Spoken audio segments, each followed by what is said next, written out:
Clériston, em nome de Jesus, amém.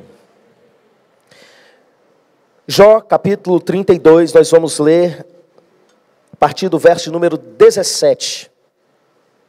Diz assim a palavra do Senhor: também eu concorrerei com a minha resposta, declararei a minha opinião, porque tenho muito que falar e o meu espírito me constrange.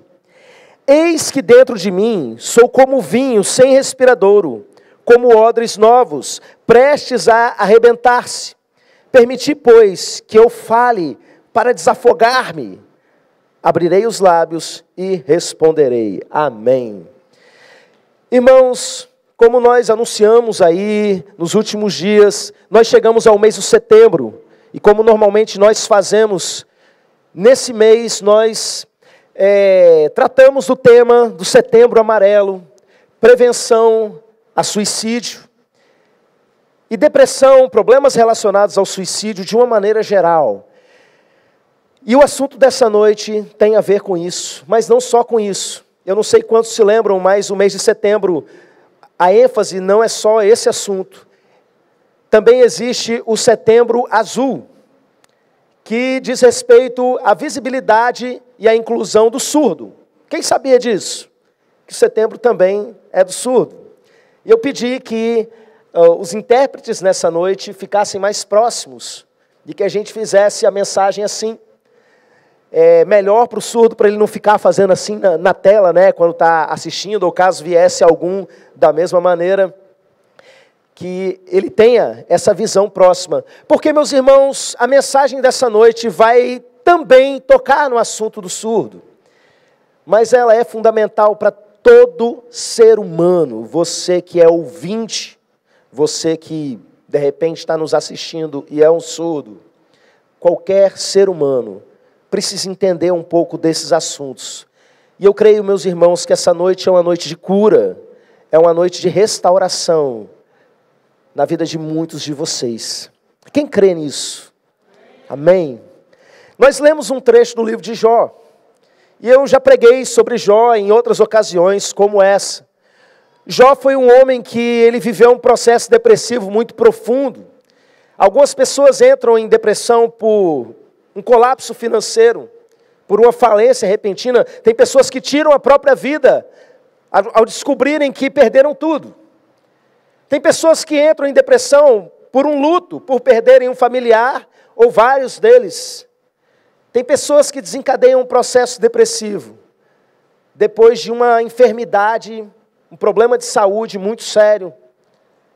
Tem pessoas que entram em depressão, às vezes por questões internas, por questionamentos a respeito da vida e a respeito até de Deus. E Jó foi um cara que viveu tudo isso ao mesmo tempo. Imagina o tamanho do desespero desse homem. Se você procurar lá no meu canal no YouTube, uma mensagem chamada Depressão e Batalha Espiritual, você vai ver ali uma ministração muito forte a respeito do mundo espiritual e da libertação no que diz respeito à depressão. Mas nessa noite, meus irmãos, eu quero avançar um pouco mais desse início da história de Jó e falar a respeito de outra parte da história. Irmãos, quando Jó estava nessa situação, ele sentou no chão com um caco de telha e ficou ali lamentando a vida e se raspando, raspava as suas feridas com um caco de telha. E apareceram 3 amigos, e pensa nos amigos que eram amigos mesmo.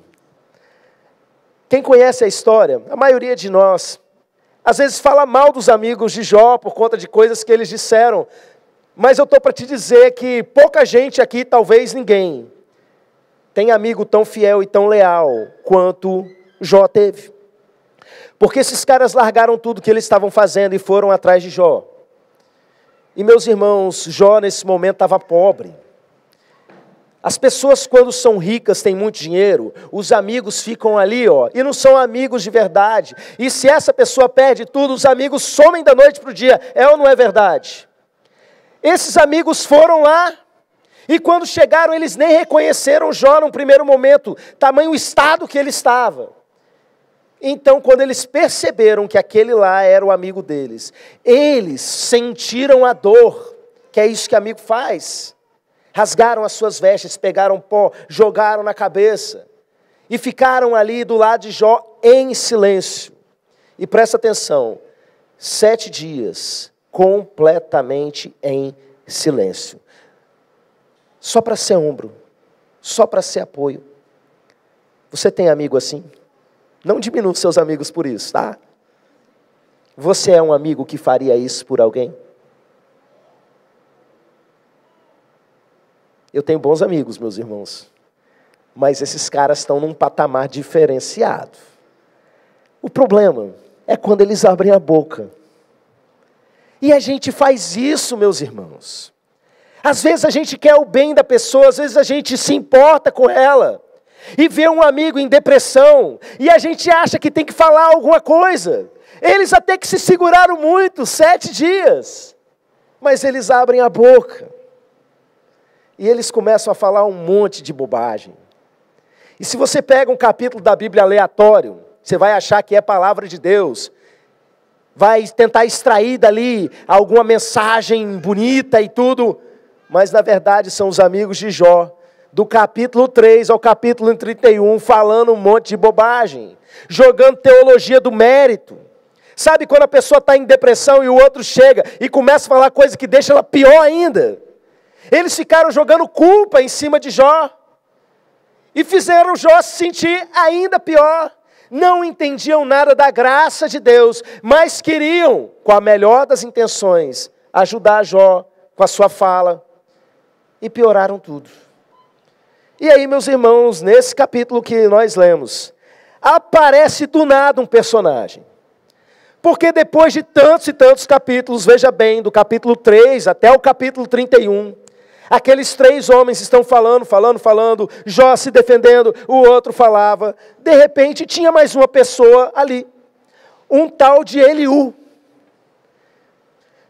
Eu lendo o texto, eu fico assim, gente, da onde esse cara surgiu? Até agora. E quando você olha para a fala dele, você percebe que ele estava lá desde o início ouvindo tudo. Ele ouviu as falas dos 3 amigos. Meus irmãos, muito provavelmente, eles estavam ali há vários dias falando. Eu não sei se Eliú chegou no período dos 7 dias de silêncio. Mas mesmo que não tenha chegado, foi tempo suficiente onde esse cara estava. Minha cabeça viaja, né? Eu já imaginei ele lá com um saquinho de pipoca ou salgadinho na mão. Tô invisível, né? Daquele jeito. Prestando atenção atentamente. E aí, bateu aquele silêncio. Os amigos de Jó não tinham mais nada para dizer. Jó também não tinha mais nada para dizer. E no meio daquele silêncio, eis que surge Eliú e fala assim, mais ou menos, né? Deixa eu usar aqui a tradução na linguagem pastor Clériston. Mas como é que é? Eu estava quieto até agora. Eu deixei que os anos falassem. Ele é todo poético, sabe? Deixei que a sabedoria dos anos se mostrasse. E começou a falar mal daquelas pessoas, daqueles homens velhos que estavam falando. Porque ele era muito mais novo, era um garoto, rapaz ali. E ele denuncia algo que eu e você conhecemos bem, que é o mito do velho sábio. Irmãos, muitos velhos são extremamente sábios. Usaram o tempo de vida para acumular sabedoria. E quando você senta para conversar com uma pessoa dessas, é uma aula, é um aprendizado. Mas tem gente que pensa que só porque a pessoa é velha, ela é sábia. Não! Você que recebe um monte de coisa no WhatsApp, as mentiras mais mirabolantes do mundo, sabe que algumas pessoas não acumularam um mínimo de sabedoria ao longo da vida. Às vezes só acumularam preconceito, ideias erradas sobre a vida. E para piorar, ainda se tornaram rabugentas. Essa é a verdade. Graças a Deus, os idosos da nossa igreja são sábios. Dá gosto de ver.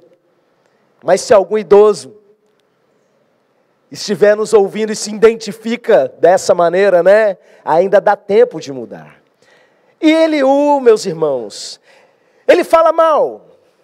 E ele começa a dizer, olha, a verdadeira sabedoria não vem com os anos, a verdadeira sabedoria está em Deus, e eu vou falar pelo Espírito de Deus. E aí você cria toda aquela expectativa. E quando ele abre a boca e começa a falar, só um garoto arrogante, que com outras palavras fala as mesmas bobagens que os velhos tinham falado. Mas, meus irmãos, enquanto ele estava ali anunciando o que ia falar, ele diz algo que nós lemos aqui na leitura do texto bíblico, né? Ele diz o seguinte: o meu espírito me constrange, dentro de mim sou como vinho sem respiradouro, como odres novos prestes a arrebentar-se. Que eu fale para desafogar-me. Desafogar tem o sentido de respirar com facilidade, se sentir aliviado. Irmãos, esse garoto ele ficou muito tempo em silêncio. A gente não sabe se ele participou daqueles 7 dias, como eu disse, mas só dele ter ficado do capítulo 3 ao capítulo 31 quietinho, sem ninguém saber, a gente percebe que ele ficou quieto tempo demais. E a gente percebe por essa fala dele, que ele não estava bem não. A descrição que ele faz do seu próprio estado mostra algo que acontece com muitos de nós. Você convive com alguém que está deprimido. Se você não se cuidar, você também vai ficar mal. Eu sei que alguns de vocês já passaram por isso. E dura coisa é você conviver com uma pessoa adoecida nas suas emoções. Daqui a pouco, se você não se cuidar, você também fica doente. E para piorar a situação, meus irmãos, além de estar em contato, ouvindo aquele tanto de coisa, Eliú ficou calado e pensa numa coisa para deixar a gente doente. Fechar a boca por tempo demais. Deixar de falar aquilo que está te apertando por dentro. Irmãos, o silêncio é um tipo de isolamento. E isolamento deixa a pessoa doida da cabeça. Não sei se tem doida de outra coisa, né? Mas você me entendeu. Isso acontece, por exemplo, com náufragos. O navio afundou, o náufrago chega numa praia, fica lá sozinho. Você já viu histórias desse tipo? Daqui a pouco ele está sozinho há tanto tempo que começa a delirar. Há estudos feitos com prisioneiros de guerra, trancados sozinhos em total isolamento por anos. A cabeça também começa a ficar meio maluca. Começa a ter alucinação. E, irmãos, eu estou para te dizer que tem gente mais isolada do que eles no meio da multidão. Porque o silêncio é um tipo de isolamento. É um tipo de solidão. E ele descreve algumas coisas fortes, sabe? Ele fala que a alma dele está constrangendo, comprimindo ele. Ele fala que ele está se sentindo prestes a explodir. Como o vinho colocado em odre novo, o vinho começa a fermentar e fazer pressão. E aí o que estava por acontecer? Ia explodir a qualquer momento. E ele fala o seguinte: que eu fale para desafogar-me. O que eu disse que é desafogar-me? Só lembrar de uma pessoa afogando, sem conseguir respirar. Desafogar. Liberar o ar.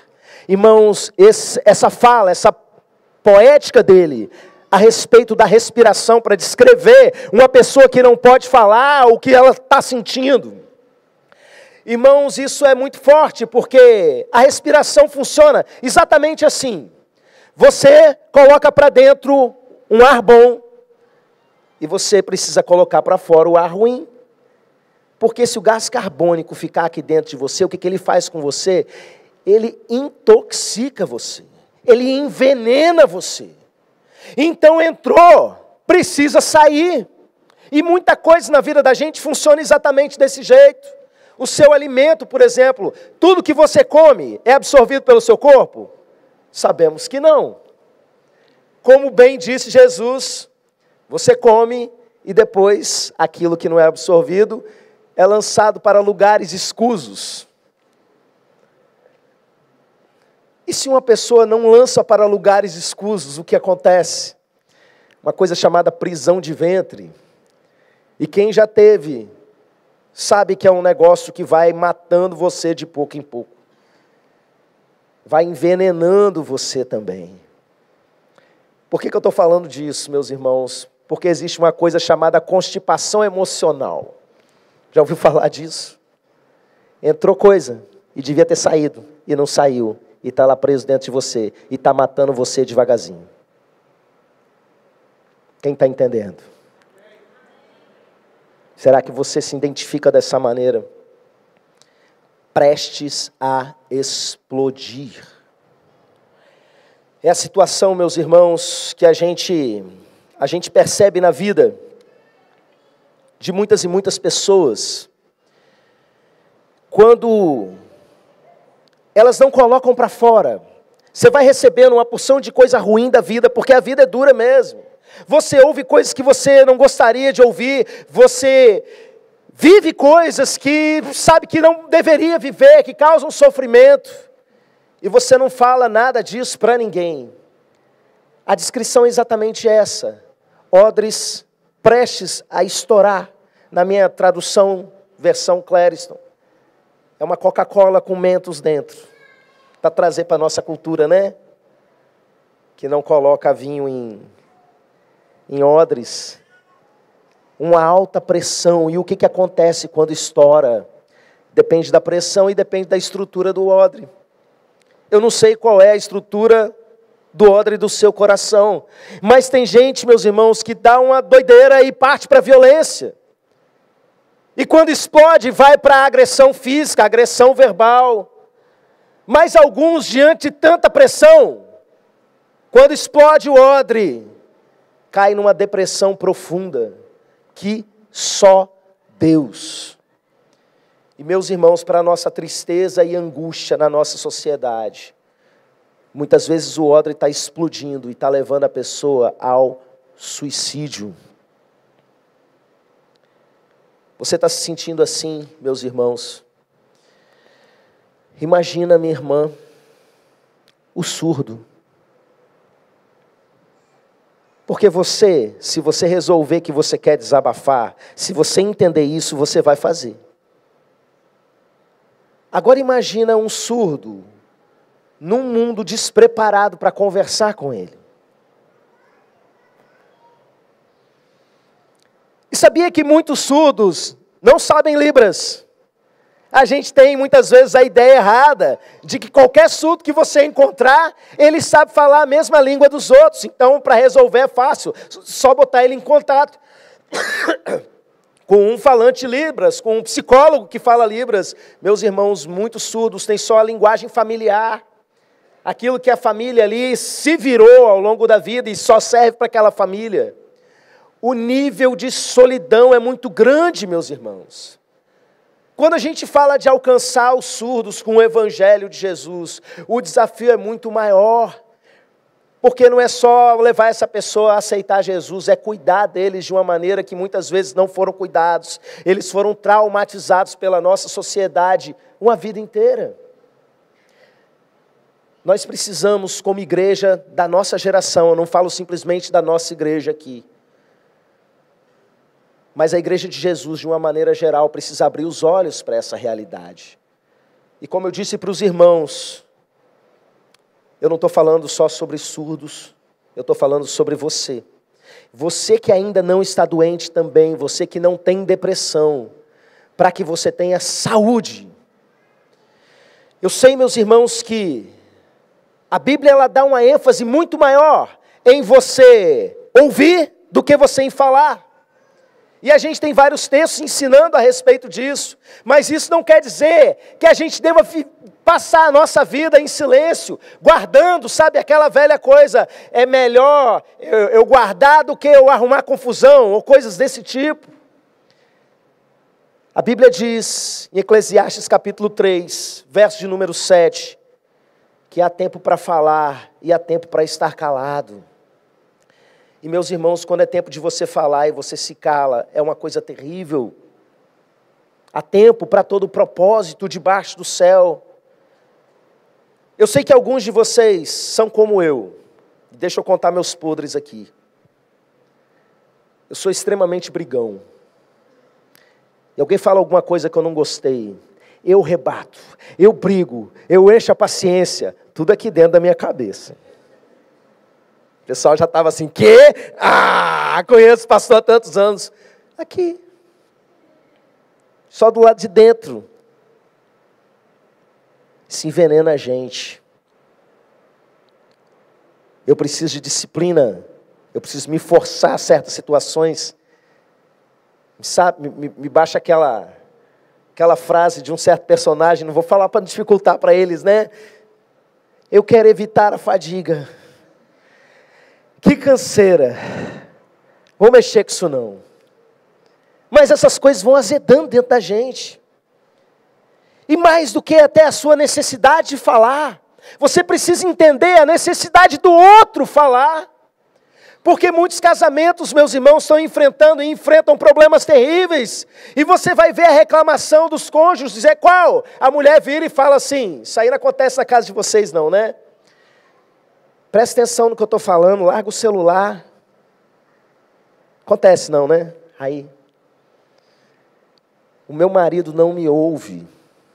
Irmãos, se eu ganhasse R$1 cada vez que eu ouvisse essa palavra, essa frase de uma mulher por ano, eu já estava fazendo o meu caixa ali para aposentadoria, porque não é brincadeira. Mas o contrário também acontece. Eu aconselhei um homem durante a pandemia, um irmão, que o casamento dele acabou, foi cada um para um lado, seguiu com a sua vida, e a fala dele, meu irmão, foi o seguinte: a minha mulher não conversa comigo. E às vezes a pessoa que está dentro da sua casa só precisa falar, e você não deixa ela falar. Eu sei, meus irmãos, que às vezes é difícil, eu sei que às vezes é chato, eu sei que às vezes você, de repente, até construiu barreiras de um para o outro, mas isso precisa ser derrubado. Os filhos precisam abrir o coração para os pais. Marido e mulher, vocês precisam ter um casamento transparente, saudável. E se vocês insistirem e não tiverem conseguido, deixa eu falar, vocês precisam de ajuda pastoral, para que vocês tenham cura no relacionamento de vocês, meus irmãos.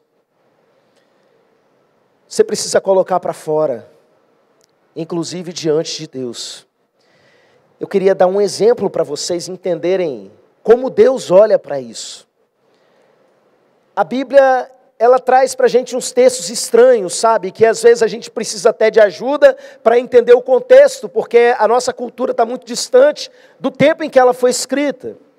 E meus irmãos, quando a gente lê o livro de Salmos, a gente encontra, às vezes, salmos tão estranhos para nós que somos cristãos, os chamados salmos imprecatórios, que o salmista de repente vira e fala assim para Deus, Senhor, quebra os dentes dos meus inimigos.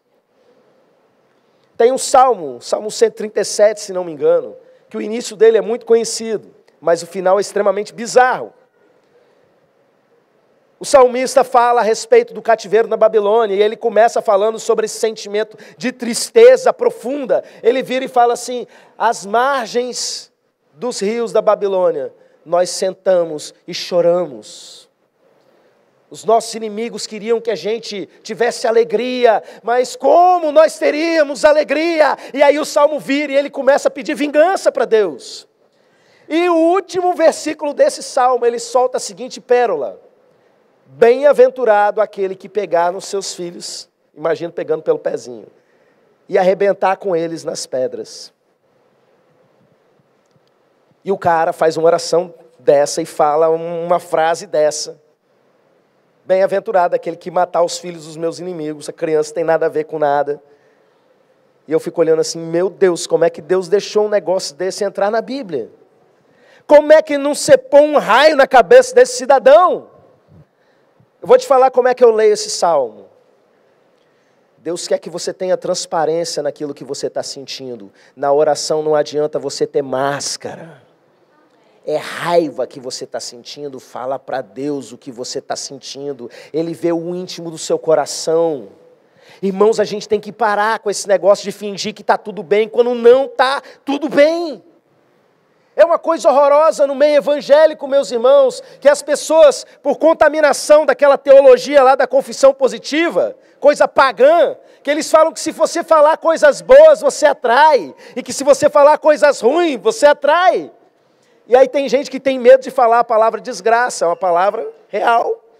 Aí quando vai falar até diminui a voz, né? Tem uma irmã aqui na igreja que fala assim, a minha família, ela tem medo de falar desgraça, e fala bem baixinho assim. Porque na cabeça deles chama. E aí você vai falar para o crente como é que ele está, e ele vira e fala assim, é só vitória, pastor. Eu tenho um amigo pastor, que toda vez que a gente se encontra, é só vitória, é o chavão dele. Mas às vezes não é só vitória, meus irmãos. Às vezes, o homem de Deus pode estar doente, endividado, desempregado, a igreja fechando as portas, meus irmãos. Não é só vitória. Só quem pode falar isso aqui na igreja 100% dos dias é o irmão Kevin, porque ele é casado com a Vitória. Essa não deu para mandar antes. Irmãos, dizer que está bem quando não está é pecado, se chama mentira. Larga de ser mentiroso. Se o próprio Deus deixou entrar na Bíblia, orações feitas a Ele, em total transparência, isso é uma aula para a gente de como abrir o nosso coração. Você precisa aprender a ouvir as pessoas ao seu redor, porque elas podem estar adoecendo por culpa sua. E você precisa aprender a falar, porque você pode estar doente por culpa disso. Às vezes, a pessoa entrou em depressão por outras questões, mas agravou porque ela se isolou, porque ela não quer falar. E, irmãos, tem certos assuntos que a gente não quer tocar porque machuca. Falar de certas coisas dói no fundo da alma. Você tocar em situações que trouxeram um grande sofrimento para você. Mas deixa eu te falar, nós temos psicólogas aqui no culto dessa noite. Estou aqui, tirei meu óculos, mas estou vendo pelo menos duas aqui. E elas vão concordar comigo que os processos terapêuticos, o caminho para a cura, tem a ver com a pessoa falar. Sabe que alguns psicólogos, basicamente, a maior parte do processo de cura é botar o paciente para falar? E alguns desdenham disso, né? Falar, isso aí eu vou falar então em casa, vou falar para os meus amigos. Fala nada. Fala nada. E como é bom você poder falar com um profissional que lida com isso todos os dias. Deixa eu falar como é que isso funciona. Você que está passando por isso, presta atenção. Às vezes está uma bagunça aqui do lado de dentro. Porque são as nossas emoções, os nossos medos, tudo bagunçado, a nossa ansiedade, tudo bagunçado. Mas no momento que você tem que colocar isso em palavras, você precisa organizar isso para outro ser humano conseguir entender. À medida que as palavras vão saindo, naturalmente, você é obrigado a organizar algumas coisas que estão bagunçadas. É por isso que muitas vezes quando você coloca para fora, você olha e fala assim, não parece tão feio como era. Agora que eu falei, parece que o problema está menor. Estou me sentindo até mais leve. Processo de cura. Você precisa disso antes que o seu odre estoure. Liberte essas palavras que estão presas dentro do seu coração. Tem coisas, marido, que a sua mulher precisa falar para você. Você não vai gostar de ouvir algumas dessas coisas. Mas ela precisa dizer, homem de Deus, a saúde dela é mais importante que a sua. Amor sacrificial, lembra a mensagem aí, uns domingos para trás? Então, meus irmãos, vamos chegar agora num ponto fundamental da nossa mensagem, porque eu acho que todo mundo já entendeu que precisa falar, amém? A gente vai falar agora do como, quando e para quem. Porque presta bastante atenção, como eu digo para as crianças, olha aqui para os meus olhos azuis. Se elas estivessem aqui, elas tinham uma frase pronta. A sua necessidade de falar não te exime das responsabilidades daquilo que você fala. O fato de você precisar desabafar não quer dizer que você está liberado. Tem carta livre para você fazer o que quiser com a pessoa que está te ouvindo. Você precisa entender que muitas vezes quando você fala, você está entrando em pecado. E Jesus falou a respeito disso, quando ele disse que aquilo que contamina o homem não é o que sai, o que entra na boca dele, mas aquilo que sai. Ele não estava falando de contaminação no sentido que eu estou falando aqui nessa noite, de contaminação das nossas emoções, da nossa alma. Ele estava falando de contaminação espiritual. Eu prefiro que você seja santo no seu espírito, do que sarado nas suas emoções e todo contaminado, porque falou besteira, porque magoou pessoas, porque feriu gente que não devia ferir. Não se contamine, porque você precisa desabafar. Não fira pessoas. Jesus ensinou outra coisa também muito importante a respeito disso no capítulo 18 de Mateus. Houve uma época que eu pregava nesse tema todo ano, pelo menos uma vez. Pelo menos, às vezes era mais. A igreja entendeu, glória a Deus. Mas Jesus disse o seguinte: se teu irmão pecar contra ti, vai até ele. Resolve com ele. Entre ti e ele só. E se ele te ouvir, ganhaste o teu irmão. Presta atenção que Jesus está falando do seu irmão ouvir você. Você precisa falar e ele precisa ouvir. Mas entenda, há um objetivo nisso. E qual é o objetivo? Ganhar o seu irmão. O objetivo não é provar quem está certo. O objetivo não é desabafar. E presta atenção, tem que ser com o irmão que te feriu. Sabe por quê? Porque muitas vezes você está ferido porque alguém fez algo com você. Mas ao invés de obedecer o que Jesus disse e ir até essa pessoa, você sabe que você precisa desabafar. Você está prestes a explodir. Aí o que você faz? Você fala com outra pessoa que não tem nada a ver com aquilo. Você procura outro irmão e fala, sabe o que é? Porque eu preciso desabafar. E fala a respeito do seu irmão com outra pessoa. O nome disso é fofoca. Sabe o que isso faz com você? Contaminação espiritual. Por quê? Porque é pecado. Então você está sarando as suas emoções, mas está contaminando o seu espírito. E meus irmãos, tem certas coisas que Deus só vai curar na sua vida a partir do momento que você falar com alguém a respeito disso. Tem muito crente que não quer falar porque tem medo de se expor. E deixa eu falar uma coisa, porque eu sei que a maioria de vocês que está me ouvindo tem medo de se expor. Sabe o que tem dentro do seu coração que faz com que você tenha medo de se expor? Uma coisa chamada orgulho. Gente orgulhosa tem medo de passar vergonha. Gente mascarada tem medo de que descubram que ele não é aquilo tudo que eles achavam que era. Ai, mas o que eles vão pensar de mim? Ué, se você está falando a verdade? Quanto mais transparente o servo de Deus for, mais leve ele vai ser, mais livre, mais saudável ele vai ser. Quanto mais coisas a esconder, quanto mais você estiver preocupado com a sua imagem, e quando eu falo imagem, eu não estou falando do seu penteado, eu estou falando daquilo que você acha que as pessoas pensam a seu respeito. E daí o que as pessoas pensam ao seu respeito, ao meu respeito? Tem muita gente que diz, estou nem aí para o que falam de mim, mas vai alguém falar dele. Já era. A Bíblia ensina para a gente que certas curas só vão vir a partir do momento que você botar para fora e contar. Por exemplo, confessem as vossas culpas uns aos outros para serem curados. A confissão é muito importante, meus irmãos. Bota para fora até os seus podres, até as coisas erradas que você fez. Nós não estamos falando aqui de salvação, de perdão de pecados. Tem coisa que você vai ter que resolver com Deus, sim. Mas tem muito crente arrogante, orgulhoso, que fala uma vida inteira, não, isso aqui eu vou resolver só com Deus, isso aqui eu vou colocar só diante de Deus, é eu e Deus e mais nada. Não é isso que ele diz, é isso que o seu pecado, a sua carne está dizendo, e isso está matando você.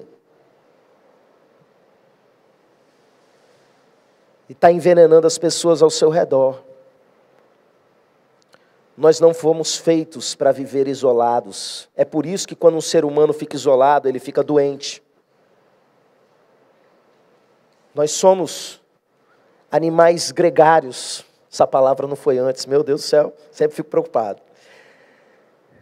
Sabe alguns seres vivos da natureza, que você não pode soltar um do outro? A gente pensa que a gente é assim, livre para estar solto um do outro, mas na verdade a gente foi feito para viver junto. Por isso que o lugar de maior cura que existe no mundo se chama igreja.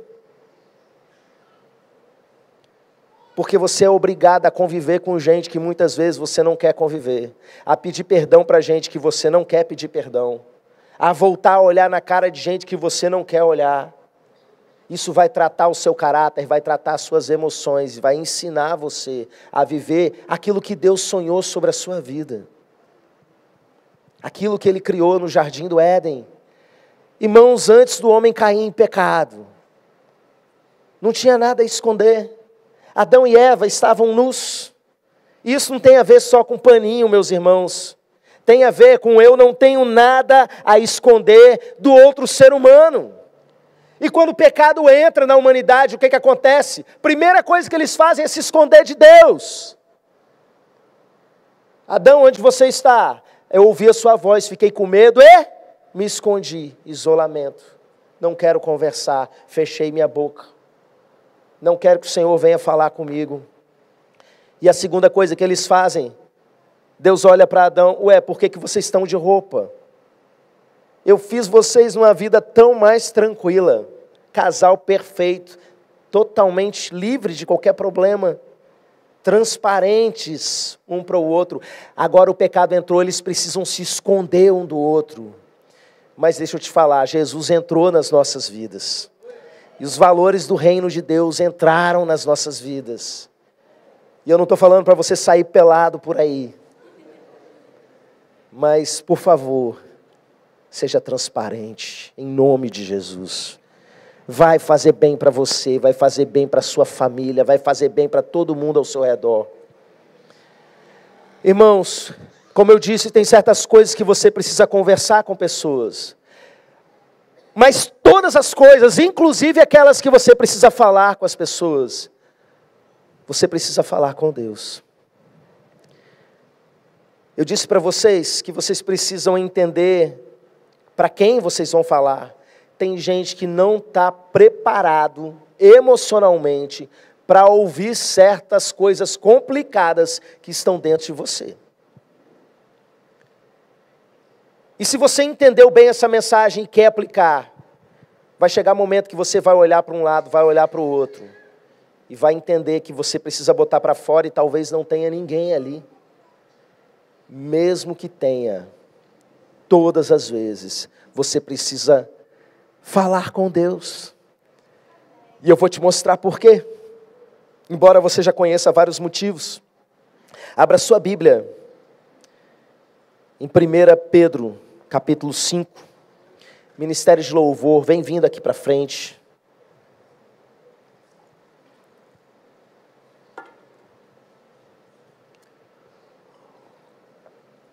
Primeira de Pedro 5, 7.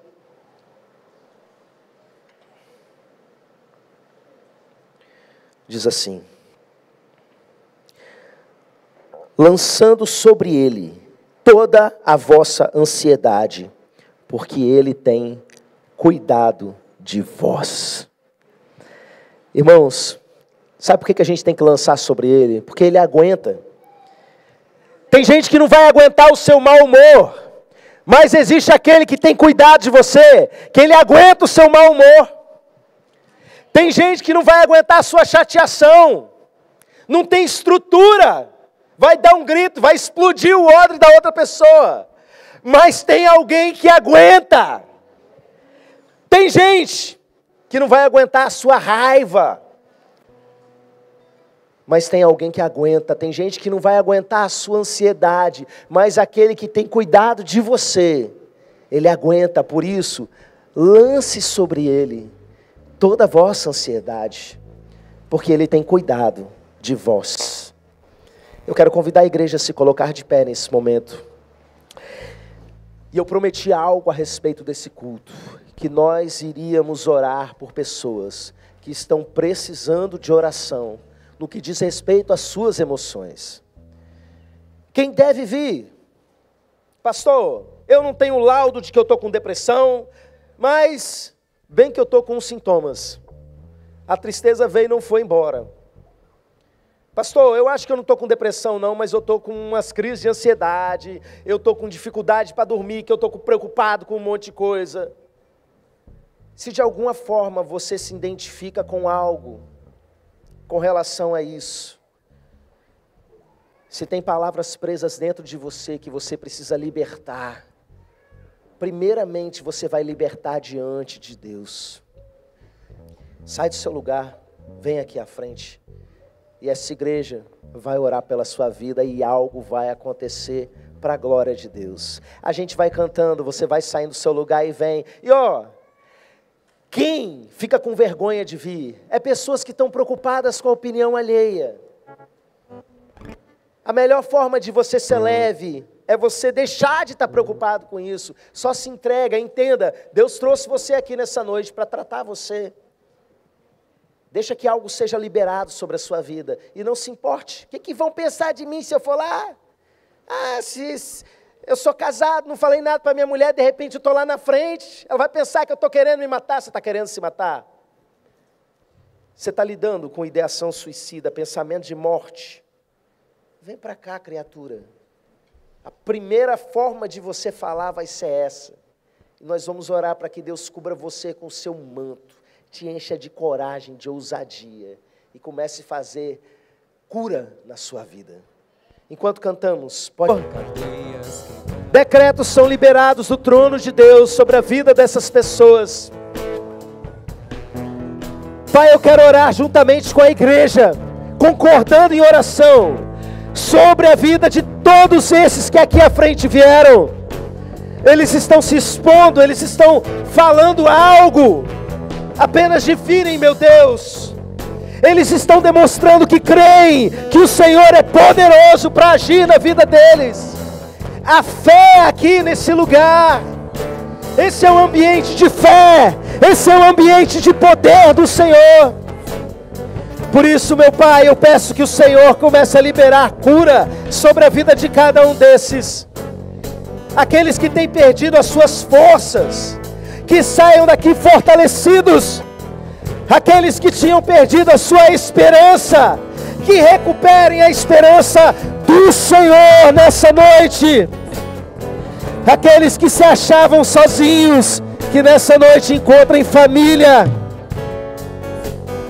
Meu Deus, tem misericórdia de todos aqueles que têm lutado contra pensamentos de morte, todos aqueles que têm enfrentado ideação suicida, todos aqueles que têm enfrentado depressão.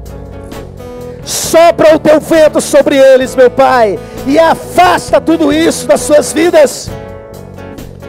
Eu sei que alguns, por essa oração, vão iniciar um processo de cura, mas eu sei que alguns serão tocados agora, nesse momento, e já vão sair daqui diferentes.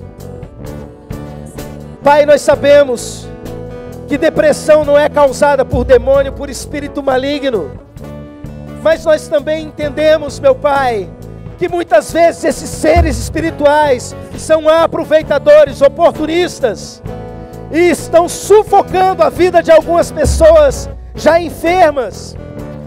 Por isso eu dou um comando no mundo espiritual: todo espírito de morte, todo espírito de angústia, todo espírito de depressão, de opressão, que tem agido sobre essas vidas, saiam todos agora, em nome de Jesus. Que não fique um aqui.